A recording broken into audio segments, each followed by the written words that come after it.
Hello students, welcome back in my YouTube channel.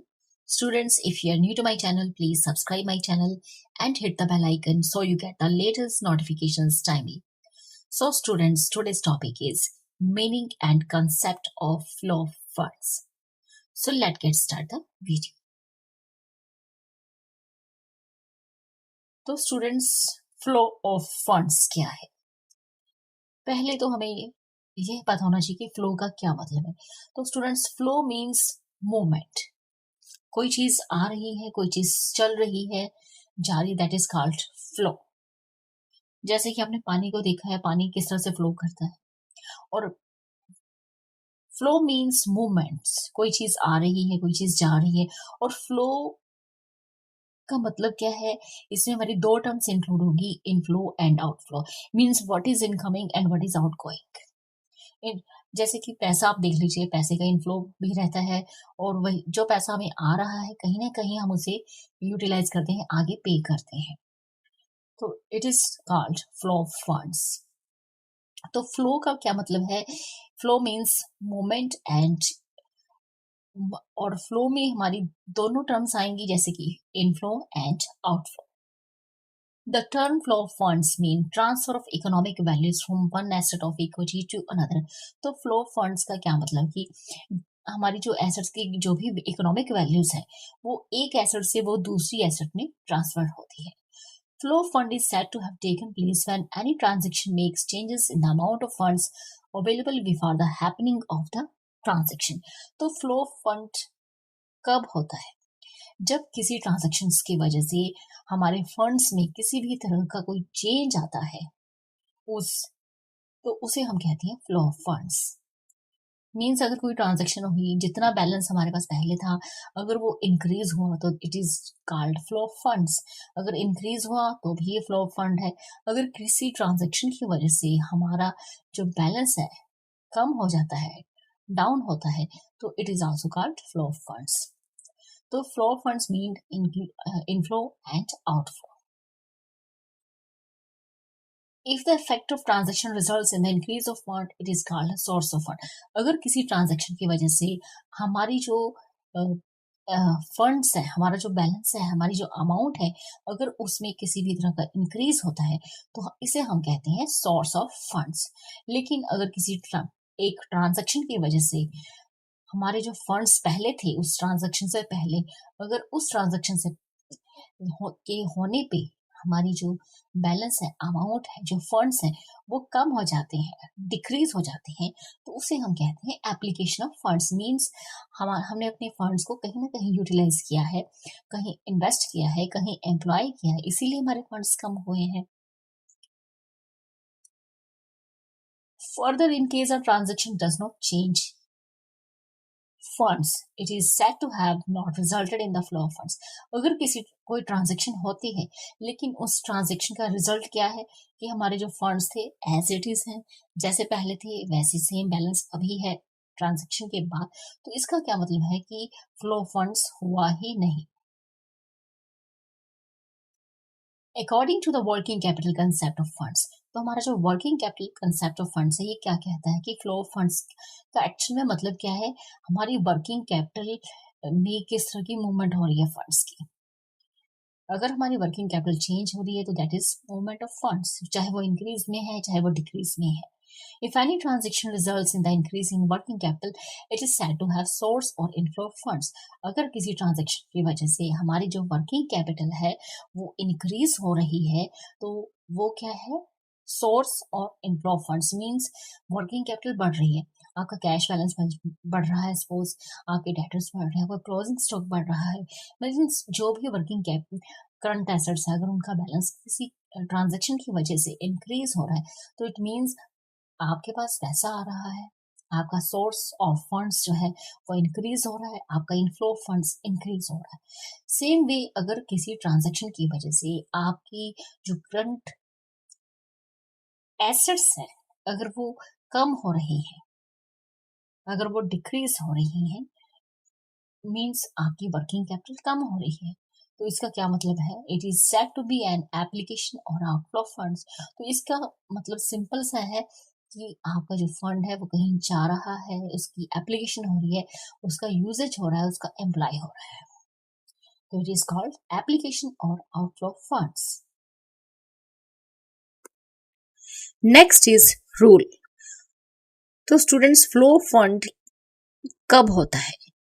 कब हम ये अज्यूम करते हैं कि किसी ट्रांजैक्शन की वजह से हमारे बिजनेस में फ्लो फंड अकर हुआ है? तो चलिए देखते हैं। Rule: the flow fund occurs when a transaction changes on the one hand a non-current account and on the other a current account and vice versa।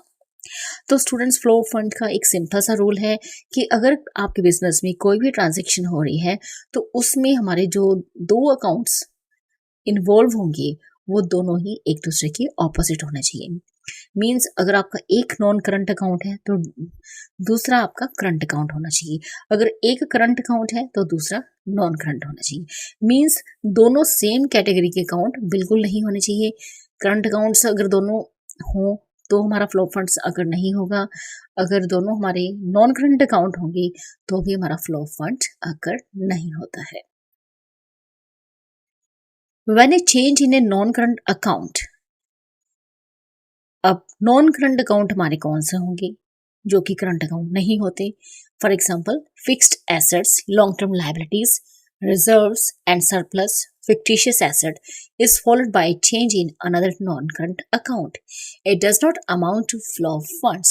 तो suppose आपकी जो भी नॉन करंट अकाउंट है, जैसे कि आपकी फिक्स्ड एसेट्स है या लाइबिलिटीज है लॉन्ग टर्म, या reserve and surplus, fictitious asset, अगर इनमें किसी भी तरह का चेंज होता है और इस फॉलोड और सेम चेंज हमारी नॉन करंट अकाउंट में हो रहा है, इसका मतलब है किसी भी तरह का फ्लो फंड अकर नहीं हुआ है। तो यहां पर आप देख सकते हैं कि हमारे नॉन करंट अकाउंट्स कौन से हैं और उनमें जो भी चेंज हुआ है सेम वही चेंज हमारे दूसरे नॉन करंट अकाउंट में हो रहा है। तो दोनों ही नॉन करंट अकाउंट हमारे इसमें इन्वॉल्व है। तो इसका मतलब है यहाँ पे फ्लो फंड अकर नहीं हुआ। This is because of the fact that in such cases neither the working capital increases nor decreases. तो फ्लो फंड अकर नहीं हुआ मींस ना ही आपकी वर्किंग कैपिटल इंक्रीज हुई है ना ही डिक्रीज हुई है, क्योंकि दोनों ही अकाउंट हमारे सेम ट्रांजेक्शन में इन्वॉल्व हो रही है, non current account. Similarly, when a change in one current account results in a change in another current account, it does not affect funds. अगर कोई आपके पास ऐसी ट्रांजैक्शन है जिसमें आपके दो करंट अकाउंट इन्वॉल्व हो रहे हैं और दोनों ही वो करंट अकाउंट हैं, तब भी आपका फ्लो फंड अकर नहीं होगा। हमने रूल स्टडी किया था कि एक ही ट्रांजैक्शन में जब दो अकाउंट्स एक दूसरे के ऑपोजिट होंगे तब हमारा फ्लो फंड अकर होगा। तो अगर आपके करंट अकाउंट में किसी भी तरह का चेंज हुआ है और सेम दूसरे करंट अकाउंट में भी चेंज हुआ है तो इसका मतलब ये है कि फ्लो फंड अकर नहीं हुआ है, क्योंकि दोनों सेम अकाउंट्स आपके ट्रांजैक्शन में इन्वॉल्व हो रहे हैं। आगे हम डिस्कस करेंगे कि फंड्स किस तरह से मूव करते हैं, कौन कौन से अकाउंट्स उसमें इन्वॉल्व होने हैं। Funds move from non current to current transaction और वाइस वर्सा ओनली। तो पहले ही हमने इसका रूल स्टडी किया था कि फंड्स तब मूव होते हैं जब दो ऑपोजिट अकाउंट्स एक ट्रांजैक्शन में इन्वॉल्व होती हैं, फिर चाहे वो नॉन करंट हो और करंट हो। एक दूसरे मींस एक करंट अकाउंट होना चाहिए तो दूसरा नॉन करंट होना चाहिए। In simple language, funds move when a transaction affects number 1। बिल्कुल सिंपल लैंग्वेज में हम अब डिस्कस कर रहे हैं यहाँ पे कि फंड्स कब मूव होते हैं, जब हमारी कोई ट्रांजैक्शन अफेक्ट करती है। नंबर 1, एक current asset and a fixed asset. अगर हमारी किसी ट्रांजैक्शन में एक करंट एसेट है और फिक्स्ड एसेट्स, तो यहाँ पे आप देख सकते हैं करंट एंड फिक्स ये दोनों एक दूसरे के ऑपोजिट हैं assets. Second, fixed assets and current liability. तो यहाँ भी आप देख सकते हैं कि फिक्स्ड एंड करंट लायबिलिटी दोनों ही एक दूसरे के ऑपोजिट है, दोनों सेम नहीं है। Next is third, a current assets and a fixed liability. तो थर्ड केस में भी आप देख सकते हैं कि ये दोनों ही अकाउंट हमारे एक दूसरे के ऑपोजिट हैं, करंट एसेट्स है एंड ए फिक्स्ड लायबिलिटी, जो कि टोटली डिफरेंट है। Next is fourth a fix liability and current liability. तो ये भी हमारे एक दूसरे के ऑपोजिट हैं। मींस एक ट्रांजैक्शन में आपका फिक्स लायबिलिटी इन्वॉल्व हो रहा है और करंट लायबिलिटी इन्वॉल्व हो रहा है। And funds do not move when the transaction affects fixed assets and fixed liabilities or current assets and current liabilities.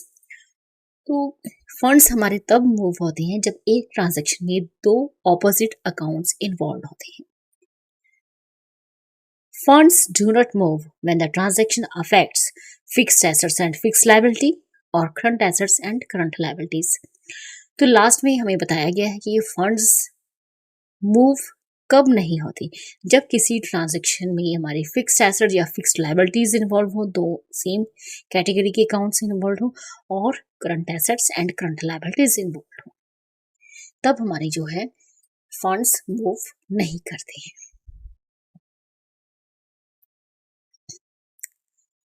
So students, in this video you have learned about meaning and concept of flow of funds and rules of flow of funds. So students, in this video only this much. Thank you. Thanks for watching.